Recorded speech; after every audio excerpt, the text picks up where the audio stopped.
People are born hungry. During the first few moments of life, a human infant is totally consumed by its appetite. First for air, then for nourishment. People stay hungry too. We're hungry all our lives. But exactly what it takes to satisfy our hunger usually changes a great deal. By the time we reach adulthood, some of us are hungry for wealth and power. Some of us are hungry for truth. Some people want everyone to love them. Others want everyone to fear them. But there's a fundamental challenge with all these appetites.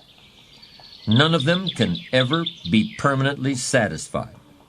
When it comes to wanting things, there's never any such thing as enough. And that can really get on our nerves. You get a new car, but in a couple of years it's an old car. You get a new computer. It does everything real fast, certainly faster than the one your neighbor's got. But then a year goes by, and now your neighbor gets a computer that's even faster than yours. Where does it all end? There's really only one kind of person who's actually comfortable with the impossibility of satisfying his appetites. This is the person who wants that mysterious commodity called wisdom, whatever that is, and wants it more than all the cars and computers in the world. Wisdom, like the learning capacity of the human brain, is infinite. There will always be more to know, and there will always be plenty of room in your brain for everything you learn. Life is a paradise, really, if you're a person who genuinely wants wisdom. We all want to be successful, and I'm certainly in favor of that, but I've known some people who literally wanted all the money they could get. Not what the money could buy, but the money itself. The nickels, the dimes, the quarters. Wanting all the money in the world is like wanting to know all there is to know in the world. Except the man who wants all the money is miserable. He'll never get it all, and he'll never think he has enough. Even if he had rooms filled with $1,000 bills, he'd still want the next man's nickel. And he'd be in pain about that, filled with envy about it. The man who wants wisdom also wants to look back over his shoulder at the other guy, but he just wants to see what the other guy is reading. And if the other guy is reading a book he hasn't read yet, he's actually happy about it. He looks forward to reading it himself. The acquisition of wisdom is not what all the mathematicians call a zero-sum game. You don't have to give up something in order for me to have it. You can give me your wisdom and now I'll have it, but you still have it too. When one person shares wisdom with another, neither person is diminished. In fact, both are made wiser. Giving and taking is such a basic experience for most of us, but the whole concept of giving and taking doesn't really apply to wisdom. There's no giving and taking, there's only sharing. Wisdom is a unique commodity, if indeed it can even be called a commodity. Unlike the other things people hunger for, wisdom is very hard to visualize. We could imagine rooms full of money, but how can you picture a room full of wisdom? Books aren't wisdom. They're just pieces of paper bound together. Books can help create wisdom in people's mind, but if you look inside their heads, you won't find any wisdom there. So what is it anyway? To most people, wisdom seems like something in a distant country, as if it were on a tropical island somewhere. Few people, if any, have ever seen it, but it's something that everybody's heard reports about. But almost everybody believes wisdom exists, even if they've never seen it. In that sense, wisdom is almost like God, except it isn't a divine quality, it's a human quality, a very rare, very precious human quality. Ask anybody and they will probably tell you that there is such a thing as wisdom. Furthermore, that person will also tell you that he or she hopes someday to become wise. Ask the same person how to become wise, how to get wisdom, And if that person has some wisdom in him, he probably will just smile or nod or tell you to live and look around you and think about what you see and hear. There was once a man who was a great investment banker, one of the foremost in the world in his profession. He was born in poverty in Europe, was completely self-taught, and had used brains and guts to make a tremendous fortune. Many listened in fascination to this man telling the story of his life, and then would say, "Sir, you should write a book that would sum up all you've learned about the world and about how to succeed in it." But this great international investment banker just looked and smiled. He said, "Well, I suppose I could do that. But it wouldn't really be much of a book. In fact, I could tell you everything I know in just 15 or 20 minutes. Everything I've come to understand over the course of a lifetime. But what good would it do? These aren't things you can just hear about from someone else or read in a book. Until you've discovered them for yourself, they're just words, just puffs of air or drops of ink on a page. You've got to live in order to learn what I've learned. You've got to arrive at these truths the way you arrive at your destination after a long journey, with that same sense of fulfillment and joy." It's ironic, isn't it? Wisdom is not a thing you can buy, or a course you can take in school, or a degree you can earn. Yet every parent wants his children to attend good schools, and rightfully so. Wisdom is not really something you can get from another person, yet you can gain some wisdom from everyone you meet. Wisdom is something a wise man always feels he needs more of. Yet the true sources of wisdom lie nowhere but within ourselves.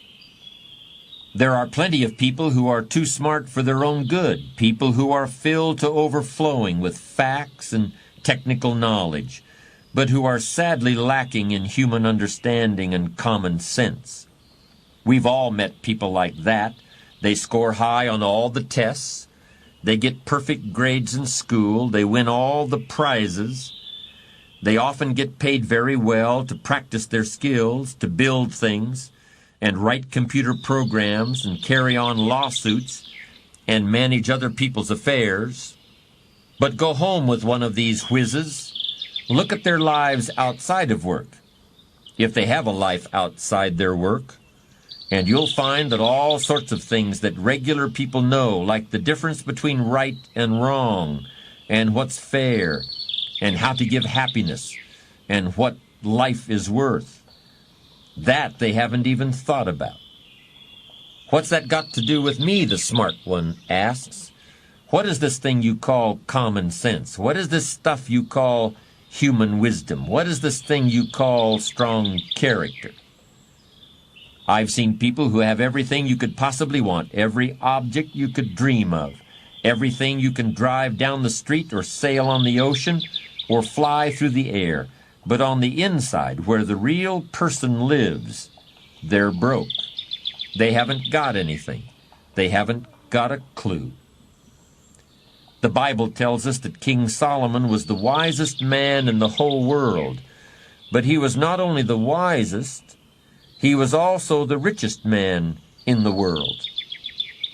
Kings and queens came from all over the world to get Solomon's advice and to admire his riches.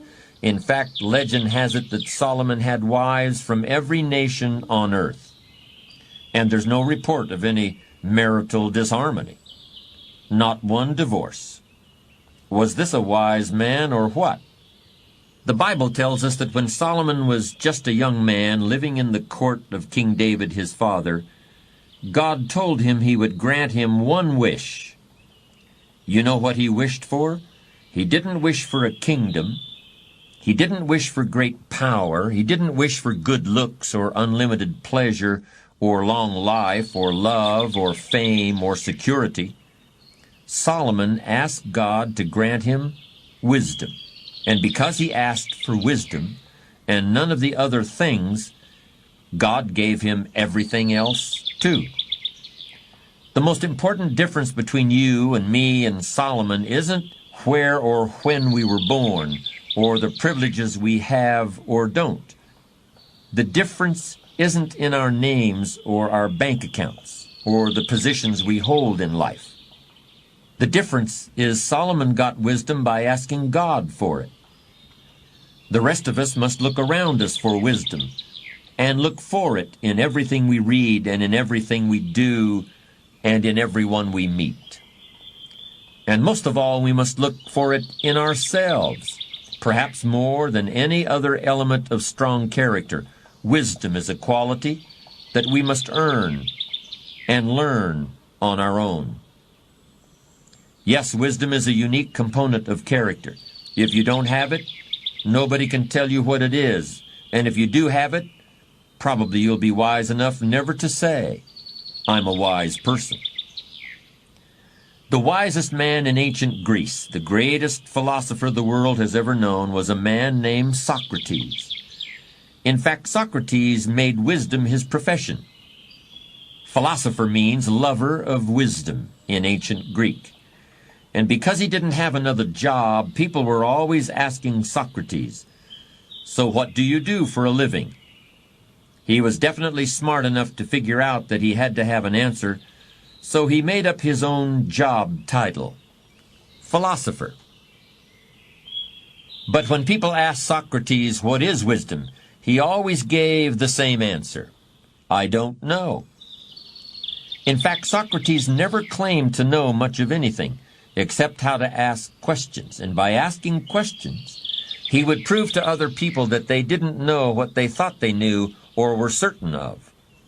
Everybody in Greece agreed that Socrates was the wisest man in Greece. But unlike King Solomon, the philosopher Socrates didn't have great wealth. The wisest man in Greece was poor. King Solomon managed to run a huge household with many wives and homes and lots of children, and he accomplished this without any discord or unhappiness. But Socrates had no home life at all. The wisest man in Greece was married to a famous and terrible nag, and they had no children. Socrates, the wisest man in Greece, just went to the marketplace every day and hung around and asked people questions and hoped to get invited to a banquet so he wouldn't have to go home and face his wife. King Solomon was honored by all the great leaders of his time, but Socrates, the wisest man in Greece, didn't even have any support among the powerful people in his own country. Their sons would go to Socrates and learn what they could from the philosopher, but the powerful families of Athens, the Greek city where Socrates lived, got tired of Socrates' questions.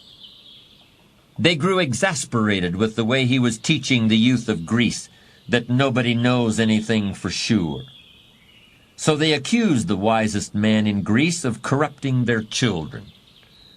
Instead of honoring the greatest philosopher who ever lived, the Athenians sentenced Socrates to death, unless he would take back what he taught, unless he would apologize. But Socrates didn't take it back. He didn't apologize.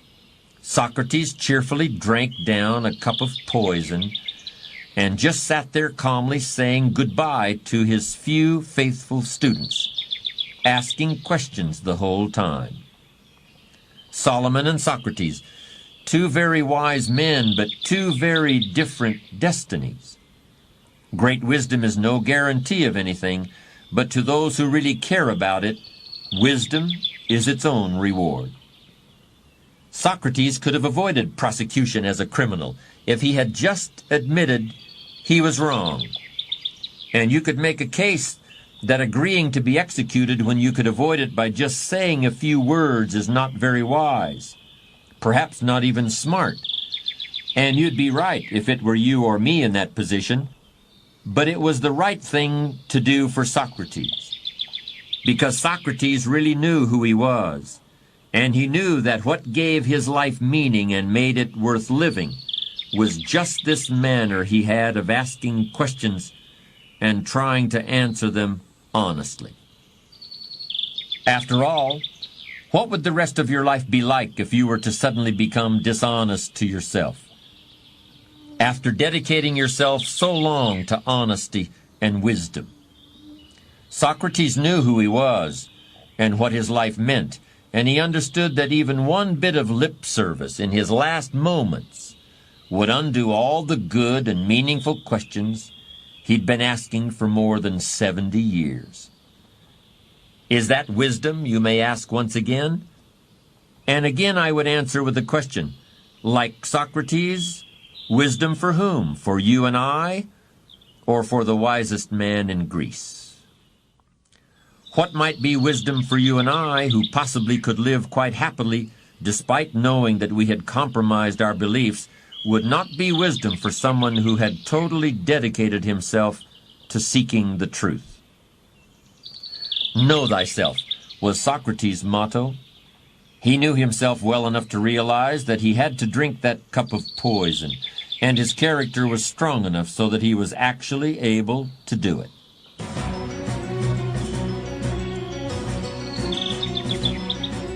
I know a few people who make their livings as personal financial planners.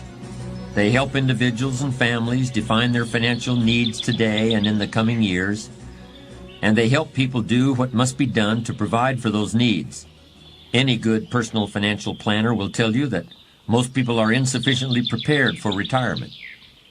And I would add that this lack of preparedness is not limited to the financial sphere. Because for a mature human being, there has got to be some higher value or higher truth than just staying on in life, just catching a few more gasps of air, or even having a large enough retirement income so you can spend your final years on the golf course.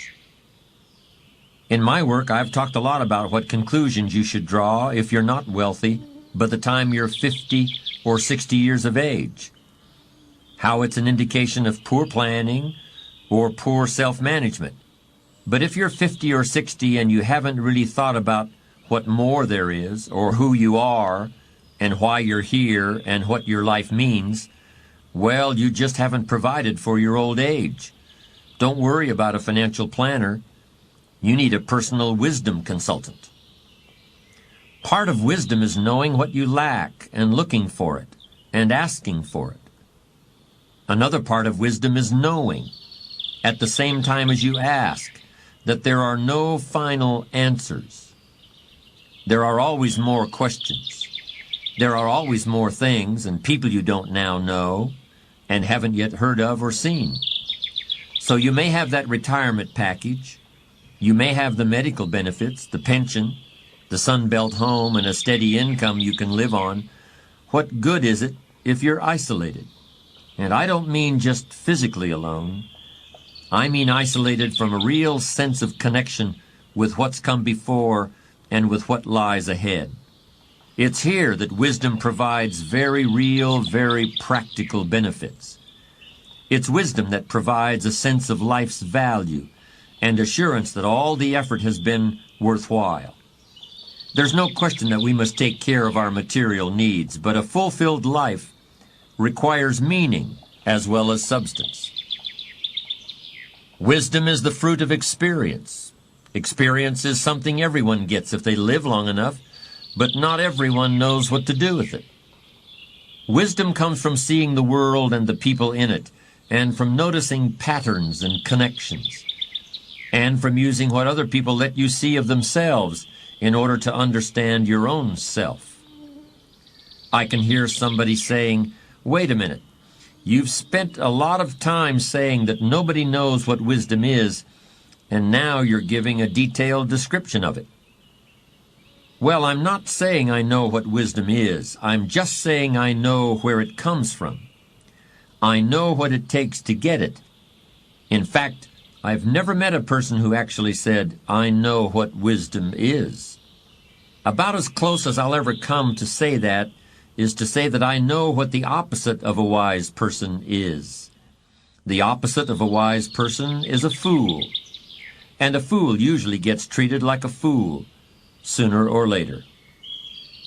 There's a story about a man who spends his whole life traveling to the far corners of the earth to seek out some sage or master or yogi who will tell the meaning of life.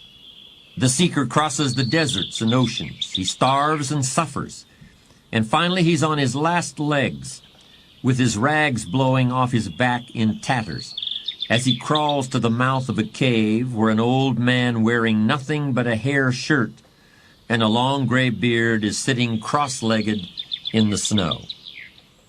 "What is the meaning of life?" gasps the seeker of truth. The old yogi suddenly looks very surprised. "What?" he exclaims. "So the meaning of life is what?" I knew a wise man once, a man I'd really come to admire. I wanted very badly to define the essence of his wisdom, to isolate exactly what was the source of his great insight into life. So I finally asked him, "What is it that really makes you different from everyone else?" And he said, "What makes me different is that I can see that we're all the same. Anybody can see the differences between people. Wisdom is understanding how we're really alike." Abraham Lincoln used to say things like that. And in my opinion, he's one of the most admirable individuals in all of history. Lincoln was a man with a very strong sense of right and wrong. He was able to lead this country through the Civil War because he knew that it was just plain wrong for one man to own another as a slave. But he also understood that the man on the other side of the issue, the person across the battle line, was a human being too, with the same hopes and fears and problems as the people on Lincoln's side. Despite all the differences, Lincoln was able to see the essential sameness, the essential oneness. Like Lincoln, Albert Einstein came from humble beginnings, not just financially, but in the way he was looked upon by other people. When he was a young boy, Einstein was thought to be stupid, and he even flunked elementary mathematics. He was always a little distracted, asking questions but not able to put those questions into words. Even when he grew up and got a job in the Swiss patent office, nobody guessed that Einstein was still asking questions that would shake the whole world. After he published his theory of relativity, which laid the foundation of the atomic age, Einstein didn't get a swelled head. He kept asking questions about who we are and why we're here and how the universe is made. Even after he was able to find answers to some of the most profound scientific questions that had ever been put forward, Einstein still remained an essentially humble person, and he never suggested that his answers were the final ones. Why should they be? After all, everything in the universe is subject to change, with the single exception being the speed of light, and Einstein had made that discovery himself. People of wisdom are much more interested in questions than in answers, but foolish people are always coming back to conclusions. Like success, wisdom is a process, not a destination. Am I a wise person? I've been talking so much about wisdom, you must be wondering about my qualifications. I suppose everyone who manages to survive and even prosper to some extent has moments of self-satisfaction, moments when you say to yourself, "I've finally got it all figured out once and for all." But usually, something comes along pretty quickly to humble you. I was sitting in an airplane on a flight from Texas to California, and looking out the window at the mountains and the desert far below, I was thinking to myself how, until quite recently in the span of human history, nobody had ever seen anything like this. None of the kings and queens, none of the warriors, none of the wizards. Nobody had ever been able to fly 40,000 feet in the air and look down on the mountains. How powerful we've suddenly become. Today, all we have to do is buy an airline ticket, and we can do something that no one back then ever dreamed would be possible. For a moment or two, all this gave me a real feeling of power.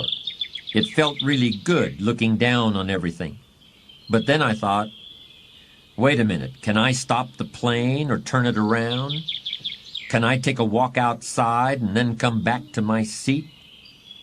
I can't even take a walk around the plane unless the little light tells me it's okay.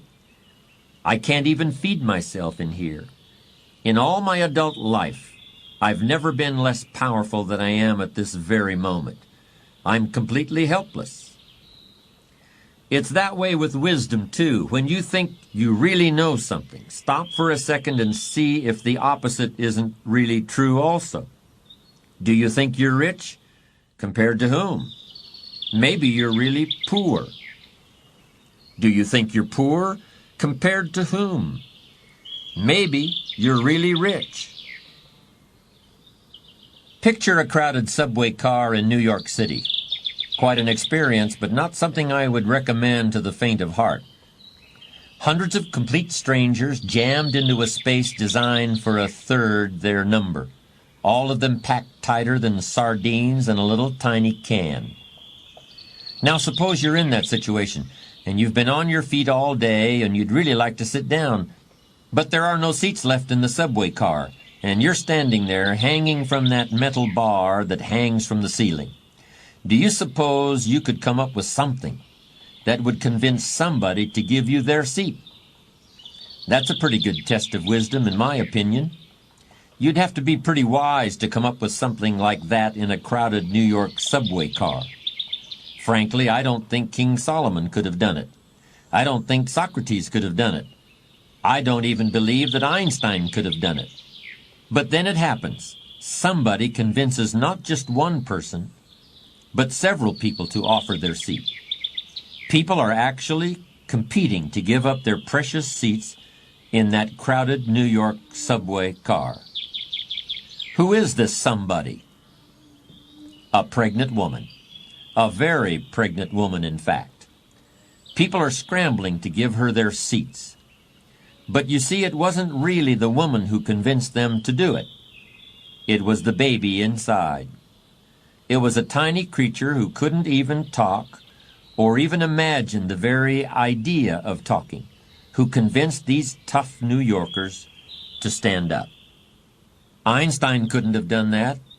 Excuse me, my name is Albert Einstein. Perhaps you've heard of me. Do you think I could have your seat here in the subway?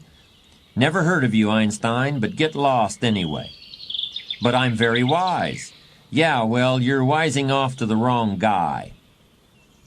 So am I saying an unborn baby is wiser than Albert Einstein? Maybe you should decide. But that baby certainly solved the problem. Here's a phrase that I'm pretty sure contains some important wisdom.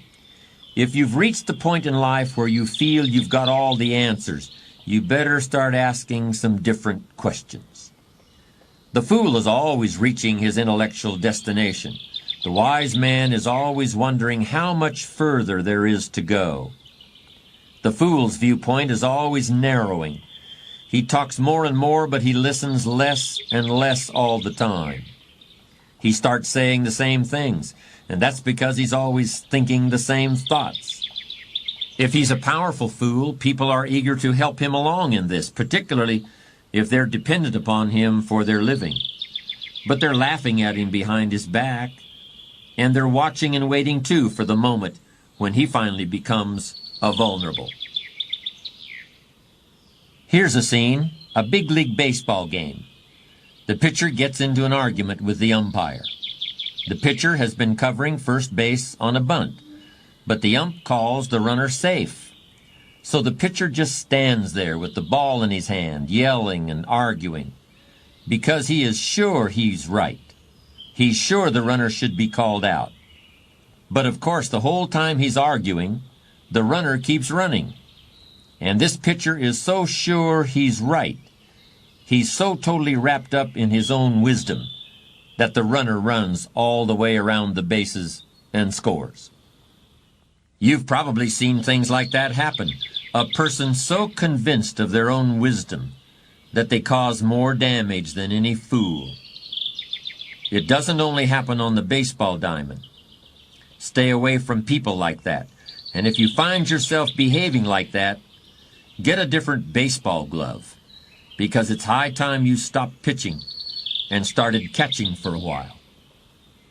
My father once told me, I've seen a lot of wicked people and a lot of foolish ones, and I believe they both get what they deserve in the end. But the foolish ones get it first. I found that to be true. In a way, it's the opposite of the idea that ignorance is bliss. Ignorance is not bliss, it's misery. It's poverty of the mind and spirit, and sooner or later of the bank account. Wisdom is wealth of the heart, mind, and soul. And unlike money, once you have it, no one and nothing can ever take it away from you. Once you've come to possess it, wisdom is yours forever. And even when you pass it on to others, your own store of it grows.